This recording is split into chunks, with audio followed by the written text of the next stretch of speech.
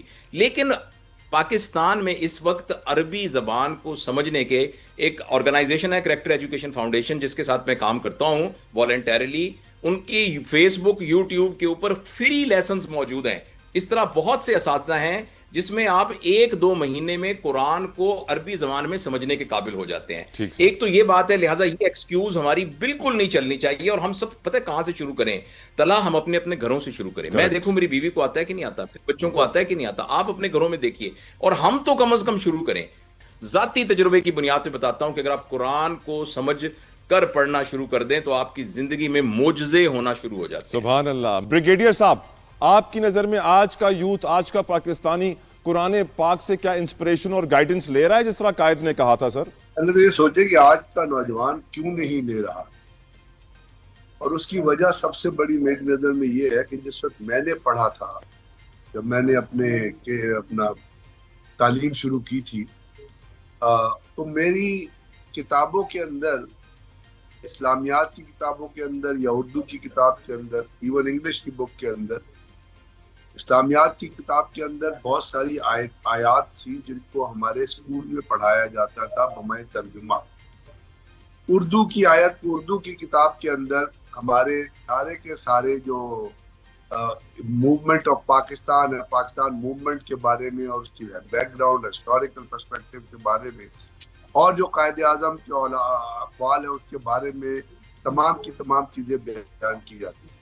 اب آپ مجھے آج بتائیے کہ آج کا جو بچہ پڑھ رہا ہے اس یوتھ کو بلیم کرنے کی بجائے آج جو آپ ڈفرینٹ سلیبائی بھی پڑھ رہے ہیں، جس میں آکسفورڈ بھی ہے، جس میں کیمبرج بھی ہے، ایون وہ چھوڑ دیں، آکسفورڈ کیمبرج چھوڑ دیں، آپ پاکستان کا سلیبس اٹھا کے دیکھ لیجئے جو آپ کا پنجاب ٹیکسٹ بک بورڈ یا سندھ ٹیکسٹ بک بورڈ یا باقی کا جو ہے، اس کے اندر اسلامیات کے اندر سے قرآن پاک کی آیات اور ان کے ترجمے کس نے نکالے. بعض دفعہ مجھے ایک دفعہ یاد ہے، ایک دفعہ میں ریکشنل پڑھ رہا، ایک جگہ پڑھ رہا تھا کہ یہ آیت اس لیے نکالی کہ یہ جہاد کی طرف اشارہ کرتی ہے.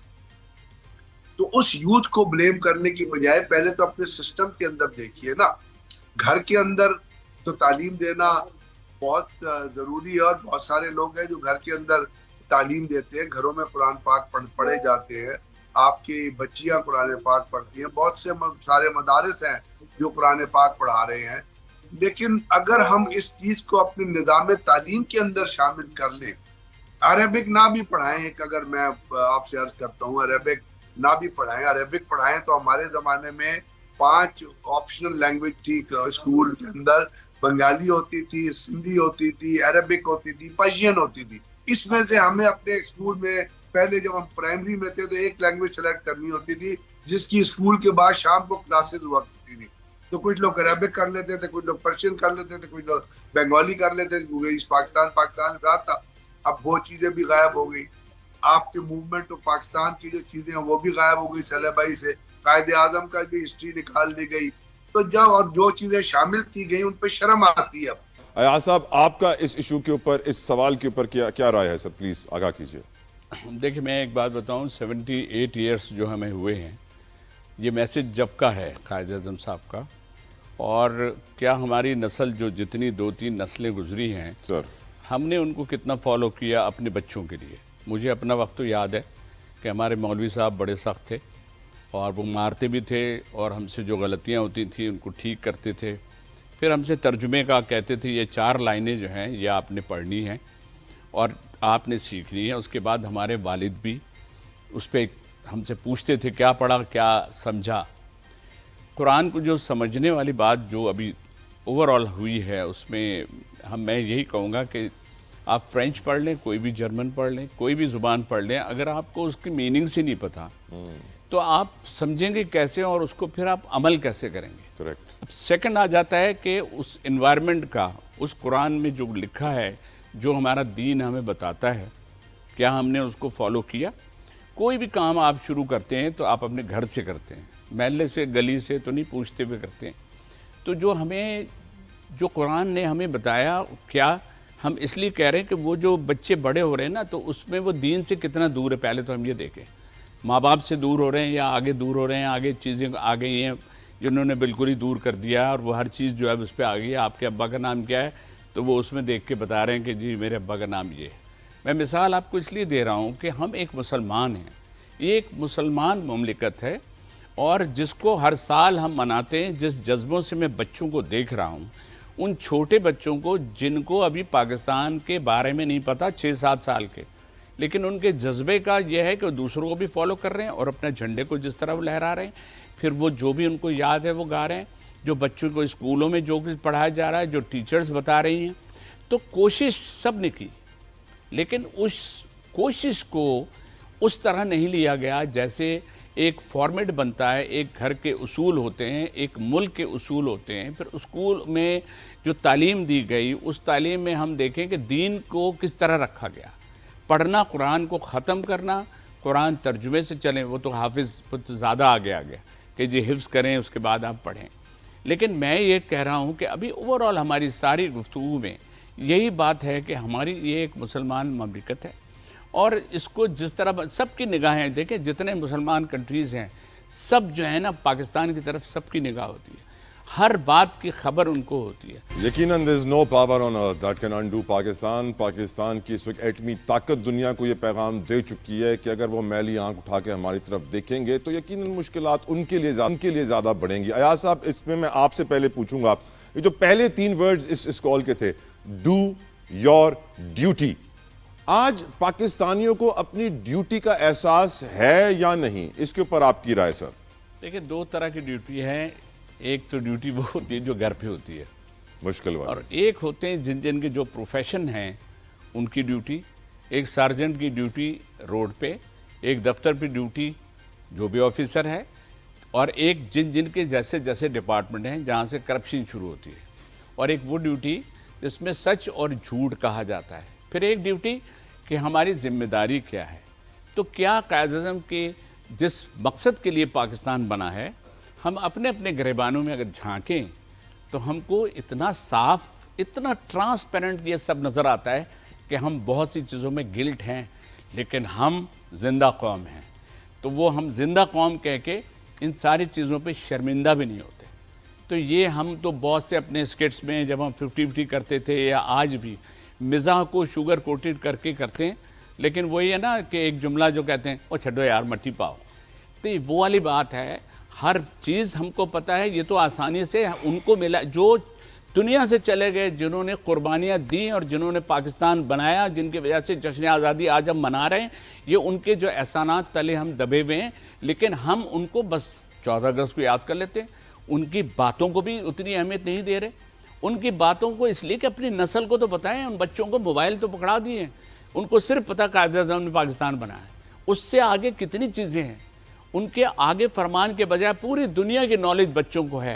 اگر نہیں ہے تو یہ نہیں پتہ کہ یہ پاکستان جو ہے اس کی ہسٹری, اگر ہسٹری پتہ ہے تو جیسے ماں باپ کے کہنے مانے جاتے ہیں, بیٹا یہ کرو گے, یہ نہیں کرو گے, یہ غلط ہے, یہ صحیح ہے. کیا ہم ایسا کرتے ہیں یا ہمارے پاس اس کے لیے ٹائم ہی نہیں ہے؟ ہم تو ایک دوسرے کو ایموجیز پہ رکھ لیا. اب ہم اتنے ایڈوانس اپنے ملک کے لیے کہ اپنے والد کو بھی اگر پوچھیں گے تو ہم سے ملنے کا ہمارے پاس ٹائم نہیں ہے, اور ہم کہہ رہے ہیں ابو آپ کیسے ہیں, پھر اسمائل دے دیا جی فلاں دے. یہ ایموجیز پہ نہیں بنا پاکستان. سبحان اللہ, بہت اچھی بات کہی آپ نے. میں یہ سوال رکھنا چاہوں گا ثروت اعجاز قادری صاحب آپ کی طرف. آپ کی نظر میں اگر ہر پاکستانی اپنی اپنی ڈیوٹی صحیح طرح کر رہا ہوتا تو کیا ہم سندھی پنجابی بلوچی پٹھان ہوتے، پاکستانی نہ ہوتے قادری صاحب؟